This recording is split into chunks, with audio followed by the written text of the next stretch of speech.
Good morning. Good morning. Everybody made it on this beautiful, sunny day. Welcome to the Treasure Coast Unitarian Universalist Congregation, Stuart, Florida. Today is Sunday, December 29th, the last Sunday of the year. My name is Jim Rose, and I'm your worship associate today. We're a welcoming congregation. We welcome people of all religions, gender identities, ethnicities, ages, and backgrounds to feel included in our congregation. And this aligns with our first principle to recognize the worth and dignity of every person. Our Sunday services are broadcast on YouTube. This feature is not just for out-of-towners, but if you're unable to attend one day, you can just follow the link in the website, and you can watch from home. To be put on the mailing list or to find out more about us, just go to tcuuc.org. Now please take a moment to silence your cell phone if you haven't already. And we'd like to welcome any visitors. If you're comfortable, please step up to the microphone if you're here for the first time. Yeah.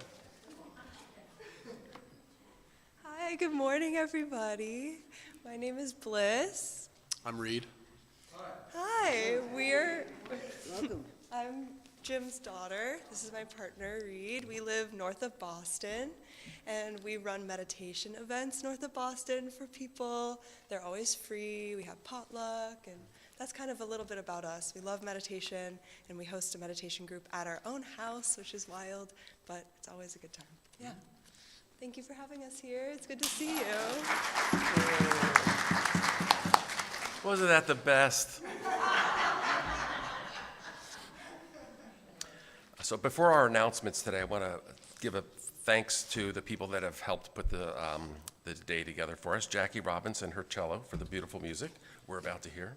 Our greeters, Jackie Buckley and Janet Grote today, and our ushers and media coordinator, Corina Pirelli, Peloni, excuse me. And in our hospitality, we have Joanne Leone and Marguerite Gregory. And they're really every week here putting that stuff out. We don't always come every week, but they do. So an extra thank you to all you guys consistently bring us after the service. Thank you. And a special thanks to Shari Louise for bringing us the Holiday Boutique Jewelry Sale fundraiser. So far, she's raised almost $600.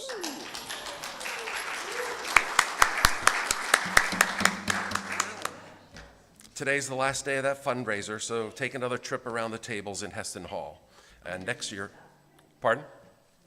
More stuff? Oh, good. New stuff. And now for our long-awaited announcements. And, you know, these aren't just things to do that we announce and at our thing. They're really the activities that our family gets to participate in together to give us a greater sense of personal and community fulfillment. So as the church moves into next year, you know, enhancing our different parts of their service, different things, participation in these you'll be fulfilled. So Karen Olesh is bringing her online Zoom course titled World Religions and Personal Theology. The class begins Thursday evening, January 9th at 7 p.m., and it'll take place every other Thursday, and it's online on Zoom. And you can sign up in the narthex, or if you're watching online, you can go to the website and sign up on the website there also. On January 5th, we have John Morin's return of his Stubborns Band. They'll be performing here in Heston Hall, excuse me? 31st.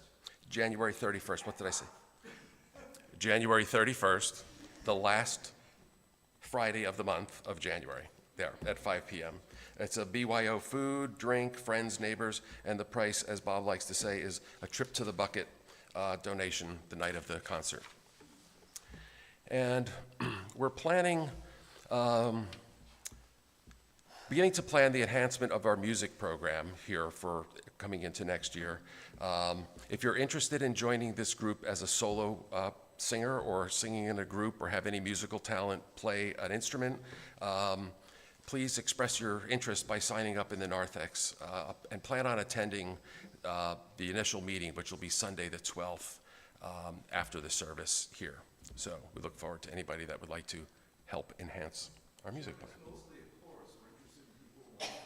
Yes, and as we meet, you're kind of heading it up, so chorus and the unfolding of the music. Thank you. And beginning Sunday, January 12th, there'll be a 20-minute meditation at 10 a.m. prior to the service in one of the rooms back there. Karen Olish and Ken Texera will alternate as hosts. Please sign up in the narthex so they can judge what kind of interest we'll have. And then the Brown Bag Lunch is every first and third Tuesday at Poppleton Creek Dog Park down the street, and that's the first and third Tuesday at noon. And we'll have coffee and cookies in our social hall after the service. Bob MacDonald is on the pulpit today, and now our prelude.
Thank you, Jackie.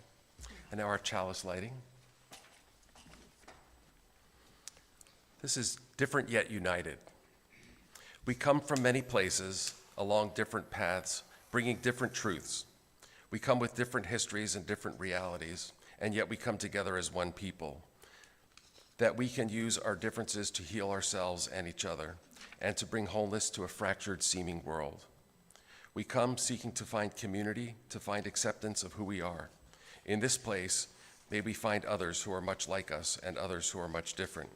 May our lit chalice remind us that we are a people taught of different stories with many voices, but always one people working for a world where love creates justice and justice gives birth to peace.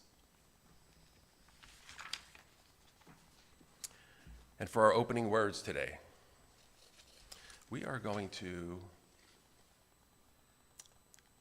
projection.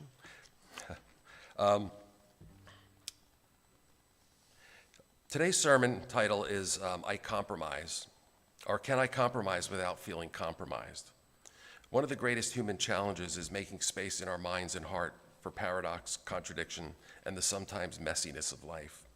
As Unitarian Universalists, a prime resource to lean on in contemplating this question is our 6 guiding principles of Unitarian Universalism. This morning's opening words include our collective reflection of these guiding foundations as what we believe. To further embody these beliefs, please join me in reciting our first 3 principles together. Please stand if you're able. And say them out loud with me. We, as Unitarian Universalists, affirm and promote the inherent worth and dignity of every person, justice, equity, and compassion in human relations, acceptance of one another, and encouragement to spiritual growth in our congregations. You may be seated. In living up to ourselves, we're responsible for many things, but none more important than our own words.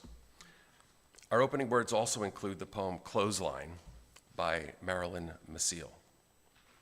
I, you, us, them, those people. Wouldn't it be lovely if one could live in a constant state of we? Some of the most commonplace words can be some of the biggest dividers. They. What if there was no they? What if there was only us? If words could be seen as they flowed out of our mouths, would we feel no shame as they passed beyond our lips? If we were to string our words on a communal clothesline, would we feel proud as our thoughts flapped in the breeze? And now our first hymn. Number 131, Love Will Guide Us. Stand if you'd like.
Let us recite our affirmation, speaking the first verse and singing the second.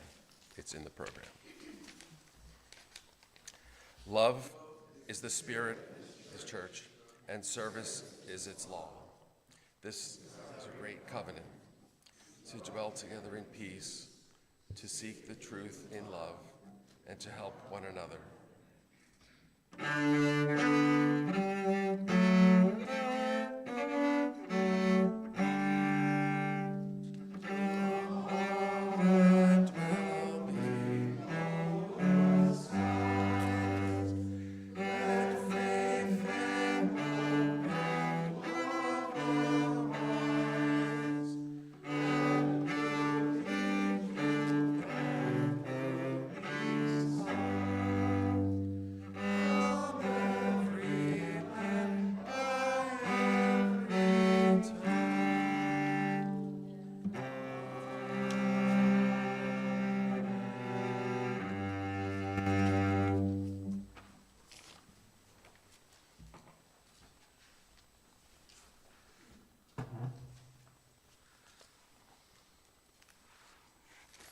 We've just been singing Christmas carols and tunes that bring the hopes of Hebrew prophets to life, I think.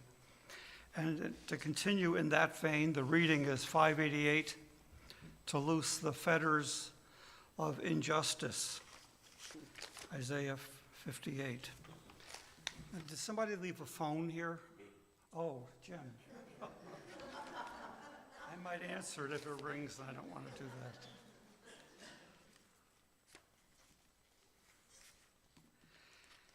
To loose the fetters of injustice. Is not this the fast that I choose? To loose the bonds of injustice, to undo the thongs of the yoke, to let the oppressed go free, and to break every yoke.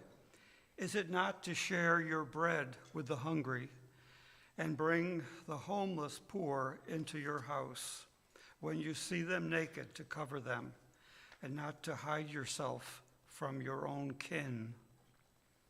Then shall your light break forth like the dawn, and your healing shall spring up quickly. If you remove the yoke from among you, the pointing of the finger, the speaking of evil, if you offer your food to the hungry and satisfy the needs of the afflicted, you shall be like a watered garden, like a spring whose waters never fail. And now matters of joy and sorrow, we share them in the hope that you will know you have been heard and are supported. We ask that they be matters of personal joy and sorrow, not announcements. Let me begin by saying I heard from Chris Bladen. Chris and Mary Bladen have been with us as visitors a couple times a year for many years, but they sold their place in Port St. Lucie. He watches us occasionally on YouTube. And he told me that he just turned 91. So good for you, Chris. Keep watching us. And he also mentions he's having difficulties getting onto YouTube and difficulties getting onto the website. Now, I don't know if there's any connection between his complaining and his turning 91. I'll have to ask Mary, his wife, about that. But anyway, we wish them both the best. They're in Langhorne, Pennsylvania.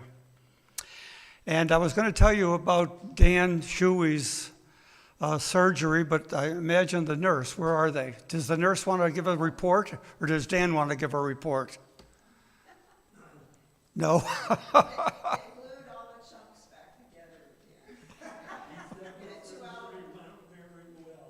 Humpty Dumpty. Well, we're glad to see you and hope you continue healing, for sure. Who else wants to come to the mic or from the seat?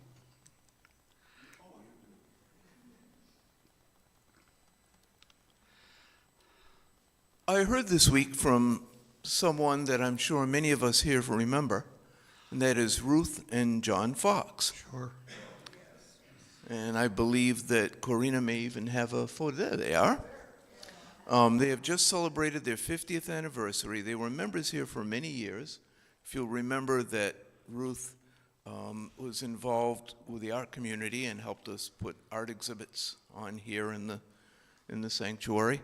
Unfortunately, John has now reached a point where he cannot hear at all, and dementia has set in, and Ruth is having difficulty getting around, but she does still think of us. And I will see her soon, and we'll tell her that we think of her. Thank you, Ken.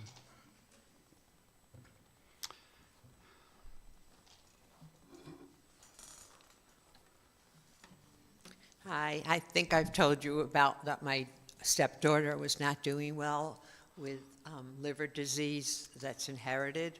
Well, she's back in the hospital, and we're very worried. We don't know if she's going to make it or not, and so please keep her in your thoughts. She's a special lady.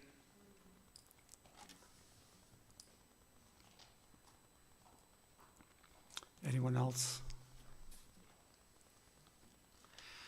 Well, we always move one for people that we have in our minds and don't say out loud. And most of us, all of us, have people like that. The reading will be Desmond Tutu's reading in the back of the hymnal. It's 593, but I'm going to read it as our meditation. Liberation is costly. Even after the Lord had delivered the Israelites from Egypt, they had to travel through the desert. They had to bear the responsibilities and difficulties of freedom. There was starvation and thirst, and they kept complaining. They complained that their diet was monotonous. Many of them preferred the days of bondage and the flesh pots of Egypt. We must remember that liberation is costly. It needs unity. We must hold hands and refuse to be divided. We must be ready. Some of us will not see the day of our liberation physically, but those people will have contributed to the struggle. Let us be united. Let us be filled with hope. Let us be those who respect one another. Desmond Tutu. And now moments of silence.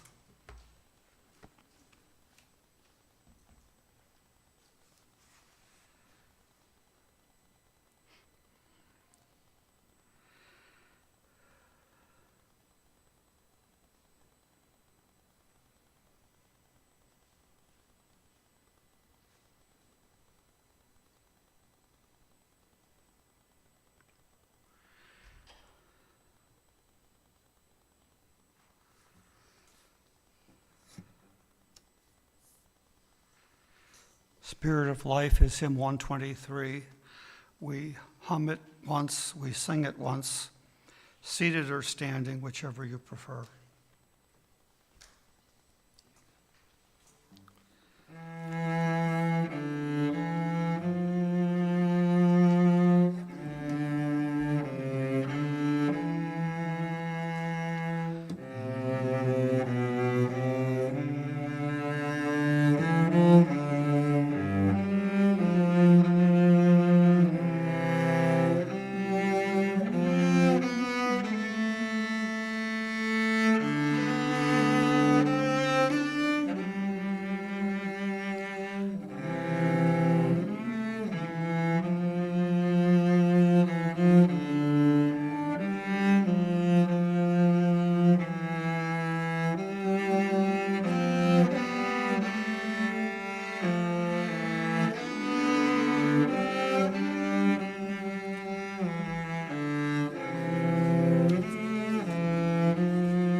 Now the time of our Sunday offering. We depend on volunteers here for almost everything. And now I depend on volunteers to receive your generosity. Who would like that opportunity? Very good.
and I compromise without feeling compromised. For a month or two of Sundays, I want to circle around issues or challenges we might be facing for the next year or decade. The matter of compromise, compromising, uncompromising came to mind as a framework or context of discomfort we might be about to experience, unlike any we've had before. To the extent that we can feel the pain of people already marginalized, people who, just like us, want a life, but who are finding America not to be what we all thought it had been and would always be. We might be in for an historical era that might be called the best of times and the worst of times. We are going to need some guiding lights, some better angels to lead us out of a wilderness, possibly out of a wilderness of biblical proportions. With no Moses on the horizon, holy Moses, we may have to squirm and scratch a while until a light. The fact is, we all compromise to get along and have to ask ourselves, when does compromising, when does it chip away at our core, our souls? Now, I usually close the sermon with some reading from the Times. I often do, which I felt kind of rescued me and my sermon. But today I'm starting with a reading, or referring to a reading that was in the electronic Times this morning. Patty Davis, daughter of who? Ronald Reagan. I've never quoted Patty Davis before, and I've never quoted her father. The op-ed is entitled Blaming Joe Biden. And she goes on about the way a news outlet, or several news outlets, blamed Biden's failing health and aging, normal aging, for that terrible debate in June. And she said that many seem to reap a lot of benefit by saying, look at all the people that hid him, that protected him, and on that went. But she goes on to, of course, relate to her being around her father at the end of his presidency, which was 88, and with him for the many of the days he had after that, the years he had after that, as he slipped well into dementia. And she mentions pretty eloquently that 80-year-olds, now I know most of you can't relate to that. Most of us can't relate to that. But we will. If we're lucky, we will. She mentions that most 80-year-olds have good days and bad days, and that's life at that point of life, 80-year-olds. She mentions an episode of a walk with her father after his presidency, when he was clearly slipping. And on the walk, he reminded her of an event many years ago when she fell off a horse. And he had to tell her, you must get back on the horse because you need to know you're not afraid, and the horse needs to know you're not afraid. And she was quite impressed with his recalling that to her, and she said probably wouldn't remember it an hour after. But she ends the op-ed with a purely, to me, purely golden thought. She says, when you care about someone, you reach for what you want to be true. When you care for someone, you reach for what you want to be true. Now that reminded me, this is a further digression. I take vitamin D, and I just assume the D stands for, it reminded me of a conversation I had with one of us on Friday. And one of us mentioned or asked, where does the idea of God come from? How do people bring that up and form that in their faith system or in their minds? A number of us have had that conversation, but it was just recently. And I have to say, as I do often, for me, almost all matters of religion and God and Jesus, etc., spring from my reaching for what I want to be true. Now, if I say anything that I know to be true, of course I mean that's true for me.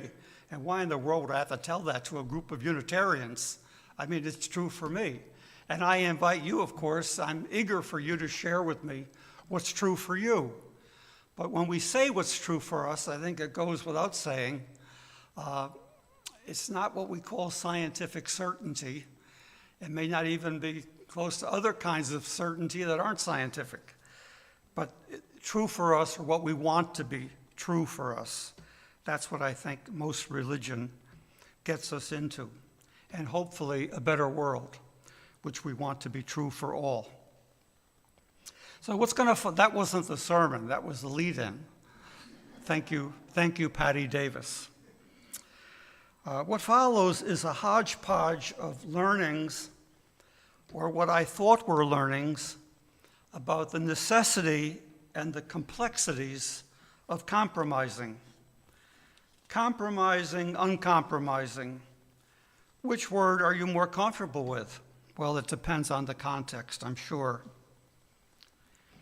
You have to do a lot of compromising in daily life. You've heard me say it was a surprise to me about marriage or coupling. I was first married at 21. 21! What did I know at 21? Well, just about everything, I thought. Just about everything. When you say I do, you think you know and like and indeed love what you are getting. A friend for life, intimacy, and a meal plan. But what you are also getting, and probably weren't warned about, was a second opinion about everything, about things you didn't know you needed a second opinion about. Have you learned that to be true also? So compromising from I do on. And I've heard parenting explained on the model of the stoplight. When you are young, you are comfortable with the red light. When you're a young parent, you're comfortable with the red light. No, hold my hand, stop. And you, in frustration, might throw in that end of discussion heavy. That was not to be questioned. Because I said so. No compromises. When they are older, teens, it's all green light, and all you can do is worry or distract yourself. There are a few years of amber, like 11 to 15, 12 to 13, caution, negotiation, compromising. Now, I have some stories to tell that at the very least told me not to judge others for their compromises. You know, that walk in their moccasins thing. I spent most of my career as a minister in 2 Methodist churches, 22 years in the town of Huntington, Long Island. The 2 churches were not far from the Whitman Mall, stores, cinema, sitting for rest or people watching. I found my way there many times and enjoyed the sitting and people watching. There were 4 like church pews made in a square with planters in between. One memorable time, I was on one side and an older woman on the other. A friend came and sat with her. After their greeting, the second woman said, "So what's new?" The first replied, "My husband's secret girlfriend died this week." "Well, you can't be too sad about that," was the response. And the first one said, "Really, I am. She was a good woman, and she gave me a break, a little time off now and then." It was probably about cooking, you know. All I could think was, wow, I came to sit and got an education. No judging. I thought of that sometime later when Lori and I went out to dinner with some new friends or acquaintances on Long Island. As usual, we started talking about our adult children. And I added, I thought harmlessly, "How many adult children do you have? I know you have a large family, you're Catholic, and that's what Catholic families do." She responded without taking offense, "That's a sore subject. When we were having our children, I went to our priest and said I need to be on birth control. He said, no, that would be a sin." And he added, "Tell your husband to find someone on the side." Now I can't hang with no judging. Birth control is a sin. Adultery on the top 10 for millennia. Maybe that's okay. Well, I move on to a couple of examples from early Christian history. Monasticism. Monastic self-deniers were early on considered the paragons, the perfect examples of the Christian faith. Self-denial was the height of Christian faithfulness, self-denial. So single monasticism often took the form of living in a cave or a hole on the side of a mountain and living on whatever grew there or had the misfortune of flying in and sharing the space with you. But that monastic cave dwelling often didn't lead to heights of spirituality. Such isolation led to insanity. So single monasticism gave way to communal holy orders, Benedictines, Franciscans, etc., who did a lot of good with libraries and social services, and still do. My old buddy, George Harris, who came here for quite a while, used to tell me the nuns were the best Christians. He loved the nuns on the bus. We tried to get one to speak here.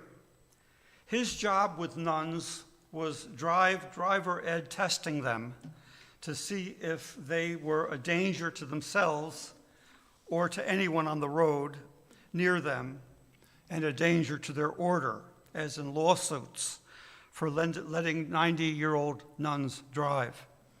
He told me testing those nuns on the road for him was a religious experience. I got a letter from the nuns on the bus this week.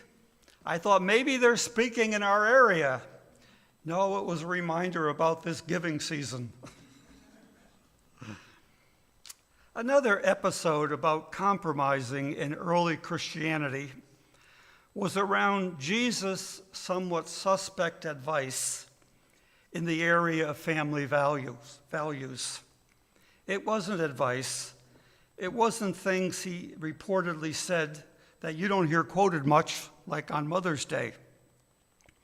He said some extreme things about loyalty to the faith, more than suggesting that loyalty to the faith was more important than family responsibilities. I don't know how he got away with saying what he was reportedly saying, "Let the dead bury the dead." The word is supposedly, he said to someone who had said, "I'll follow you, but I have to go to a family funeral first," to which he responded, "Let the dead bury the dead." And he also said, unless you are willing to leave wife, children, parents. Okay, so prophetic types, which he was, say extreme things to jar and jolt and afflict the comfortable. I think it was the author Wayne Meeks who, in a book, The First Urban Christians, as in the Roman Empire, Meeks wrote that the Romans had higher family values than the Christians, higher than those quotations. And for Christianity to have caught on, it had to emphasize the care and feeding and housing and educating of children. So Jesus sounded uncompromising about, well, a context, I guess. History abounds. History with compromises we just have to live with and be honest about, unless we can't. Like I happened upon that black journalist, Charles Loeb, World War II black war correspondent, who exposed the dangers of radiation poisoning from the A-bomb drops in Japan, and exposed the US government and military who sold those dropped bombs as a quick kill to end the war and save lives in the long run. Loeb was a whistleblower that radiation poisoning was not a quick kill, but a long, lingering death for many Japanese civilians. A friend of mine, a Japanese-American Methodist minister, has a little book called 1,000 Paper Cranes about a young girl who died in the mid-50s from that lingering, painful death. There's a children's monument to her and to many in a children's park in Hiroshima. He starts his little book, in Japan, the crane is a traditional sign of long life and happiness. One crane represented 1,000 years of happiness. So African American reporters' dogged reveal about the facts of nuclear bombs is a thorn in the way we would prefer to tell that story. And Chris Wallace's recent book from the Nixon era, which looked to me like a lumping of the Vietnam War and Watergate, Wallace says we never really got over either of those or honest about the compromising of America's ideals. Now, I feel as good about that as I do about Robert McNamara's deathbed confession. You remember McNamara, JFK's Harvard Brain Trust, who orchestrated the Vietnam War, but before dying had to confess the U.S. had been lied to by the U.S. ambassador to Saigon, Henry Cabot Lodge. Just another case of us at huge cost of lives to us and to their civilians, us propping up a government that their own people wouldn't. Now, just lastly along this line, we heard a lot of reports from Clarissa Ward, CNN's war correspondent from Kabul. She stayed until the end, finally robed, fully robed, Taliban style, with just her face showing. She had to get to the plane at the very end. She did, and was interviewed a couple of days after she arrived home. She looked like PTSD big time. She was asked, "Do you feel guilty about all the people you got to know and had to leave behind?" Of course, she said, and there's no absolution. You just have to live with it and go on. Wow, how true, in so much of life. Compromising is a fact of life. It's easier and a lot more satisfying to think about, to talk about the compromises of others, anybody else's other than our own. Do I have to admit I'm a person who tilts more comfortably toward compromising than uncompromising? If your goal in life is to urge people toward beloved community, you don't want to be seen as totally either. The purpose of religion is to lift our sights, to enlarge our brains and our hearts. Too many religions, in my opinion, have asked people to leave one at the door and come in and shrink the other. We choose our principles because they make us bigger and better where we want to be bigger and better. That's a choice we make, our number one principle, the dignity and worth of all people. What we started out, I believe many of us did, hearing prejudice talk about people of color. I didn't understand as a child why the adults around the table lowered their voice when they said color or colored. I wondered, who were they afraid of hearing this? Colored people. About people who were different in some way. But that wasn't said, just colored people. Thinking didn't happen like, and we are different too, and we are colored too. All people are different, and the important thing is we are more alike than we are different, and differences are good. Once we realized that, a slow enlightenment began. Differences of race, gender identity, ethnicity, differences many of us had to evolve to find enriching, not threatening or scaring. And the more we are open to evolving, the more differences we find to appreciate and learn from. So much compromising is how we get along. It's also called mutuality and reciprocity. You can't have relationships without my turn and your turn. We listen to each other. Good, healthy religion tells us there are things we can't compromise, and how they apply in life and how they have been compromised by too many for too long. That means we have things to teach and to learn from each other, and hopefully why we are here, to teach and learn from each other. Amazing to me that seems to come down to the golden rule, the value you place on yourself, and you should insist on for yourself. Everybody else has just as much value. If they don't, we all lose. The final hymn is a Hanukkah hymn, 221. Are you clapping for that hymn, David? No. Well, thank you. Enough. Do we know this?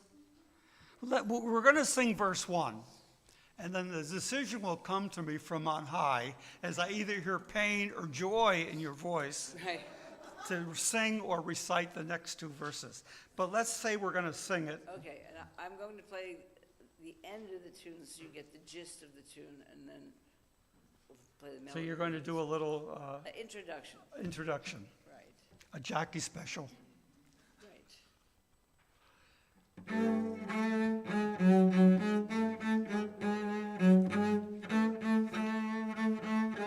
Is it 3 pages for this? Oh, 4 pages. Holy, Do you need somebody to come and turn the page for you? that would be swell. Or I could just get a hymnal. I have an assistant here. Okay, great. In that case, I'll play a little less than. Yeah, than- feel free to hit him with your Here's the bow when chorus. it's time Here's to the do it. chorus.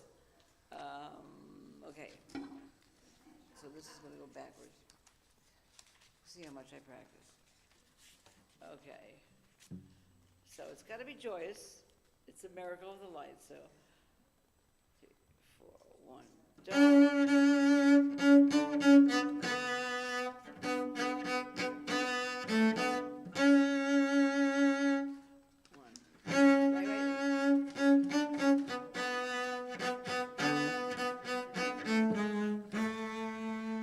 All right, let's all stand and do our best.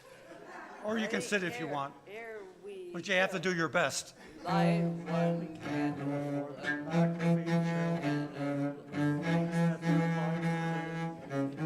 the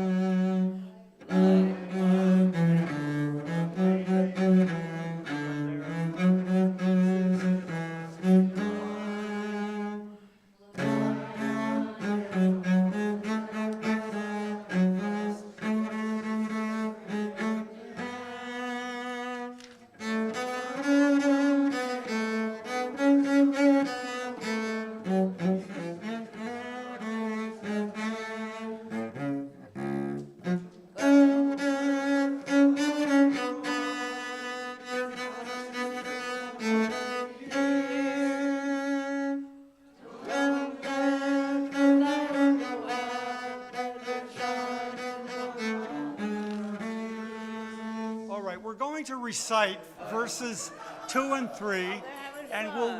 we'll wait for our choir to form. Okay, What? they want to Oh, you really want to sing? yes. I have been overruled. That's never happened before. All right, we're going to sing. Okay, now, some of you know the tune, right? Good. For those All of right, you those who know the tune, then- sing then out. Move closer to the mic. Sing out, please, so I can do. Here we go.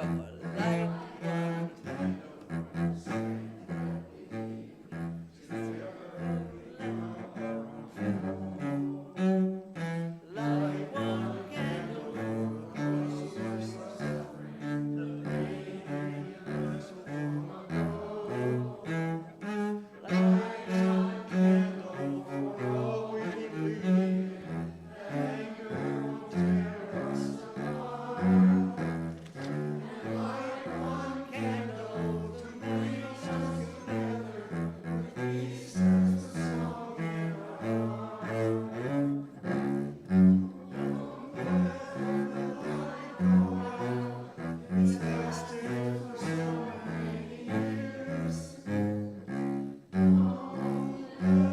The candle go out.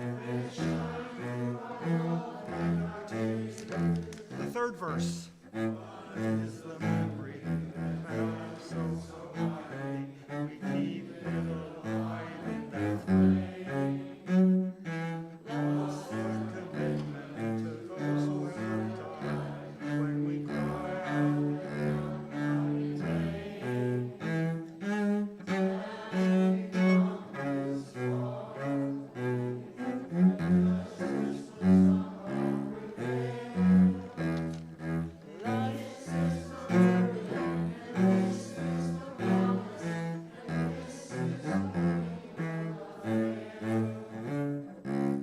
Don't let the candle go out.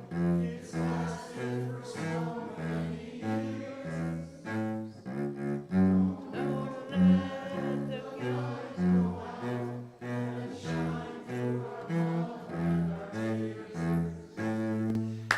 Give yourselves a hand. Yeah, woo-hoo.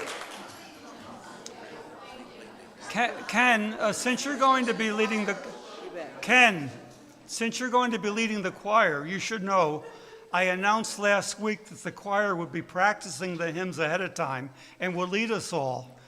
So that's your mission if you choose to accept it. And now there's a special, oh, I guess I should do the closing words first. Yes. I hope it's obvious to everyone that we practice everything that we do here ahead of time. Spontaneous combustion is more like it. These words are from Hosea Ballou. If we agree in love, there is no disagreement that can do us any injury. But if we do not, no other agreement can do us any good.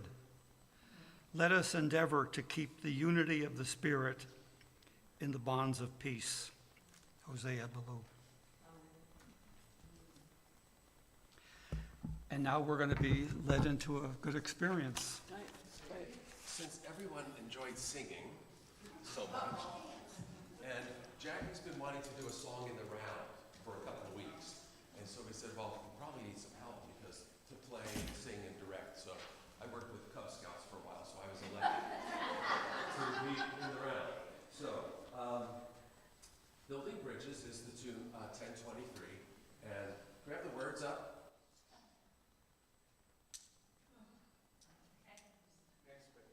There we go. Now I'm a little in the key of the Jewish song. Here's your first. Give us the first line. Okay? And why don't you use the mic? Why don't you, Can you hear me all right? yeah. All right. Yes. So what I'm going to do is we're going to sing the first line together. I'm going to sing it, then we're going to sing it together. Then we'll sing the second, and then we're going to sing the third, and then we're going to do it in the round. When we do it in the round, and believe me, we'll get this. We're going to have this section. It's like row, row, row your boat. I'll cue you to sing first, and then at the end of the first line divisions, we'll start with the second section, which is going to be this section. Okay, I'll cue you. And then the third section is going to be the outside and this section. Okay? So you're everybody- starting at the beginning of the song when you enter. So everything Yes. You'll, piles up and works in harmony. and we'll all be uplifted at the end. I guarantee it. Okay, so first we're going to do, just call out the first lines. Let me do the first note. Give me the play it once. Okay. Building bridges between our divisions. No, we're going to do the first one first. Building bridges between our divisions. Sing it alone. Building Bridges between our divisions. Stop. I reach out to you and you reach out to me. I reach out to you and you reach out to me. Now we all sing the rest. With all of our voices and all of our visions, friends, we could make such sweet harmony. Okay? Let's run through it once all together, and then we'll break it up. And I will play along. So You'll we play get the along. right You ready? notes. Yes. I'll play the melody with you Okay, ready? all the way through. Yes. Here we go. 1, 2, 3. Building bridges between our divisions. I reach out to you and you reach out to me. With all of our voices and all of our visions, friends, we could make such sweet harmony. Group 1. Building bridges between our divisions. 2. Building bridges between our divisions.